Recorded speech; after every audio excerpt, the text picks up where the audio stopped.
ऊंची आवाज़ अफजाइश हक के साथ। कलाम खुदा में खुदा फरमाता है कि मैं खुदावन तुम्हारा खुदा गयूर खुदा हूँ, और फिर वो हमें अपने बेटे और बेटियां होने का हक अता करता है। लिखा है कि जितनों ने उसे कबूल किया उसने खुदा के फर्जंद बनने का हक बख्शा। तो गैरतमंद बाप के गैरतमंद बेटे और बेटियां हकीकी मसीही, क्या आप मसीही हैं?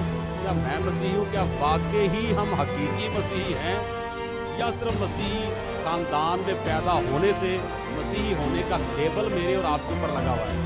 अगर आप वाकई में हकीकी मसीही हैं तो देखिए खुदा क्या कहते हैं, शरीरों के मुकाबला में कौन मेरे लिए उठेगा, बदकिरदारों के खिलाफ कौन मेरे लिए खड़ा होगा।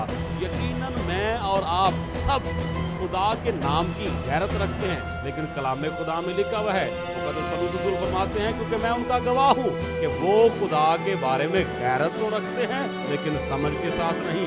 तो वाकई में अगर हम खुदा के नाम की, उस यस्सु नाम की गैरत मेरे और आपके अंदर है, उसके पाक सलीब की गैरत मेरे और आपके अंदर है, उसके जिंदगी बख्श पाक कलाम की गैरत मेरे और आपके अंदर है, तो मेरे अजीजों ये सब कुछ देखिए कि मसीह के नाम की किस तरीके से बेहुरमती की जा रही है। और अगर आप ये समझते हैं कि वाकई में ये खुदावंद यीशु मसीह के पाक और नाम और पाक सलीब की बेहुरमती की जा रही है, तो खुदावंद खुदा फरमाता है कि शरीरों के मुकाबला में मेरे लिए कौन उठेगा, बद किरदारों के खिलाफ कौन मेरे लिए खड़ा होगा।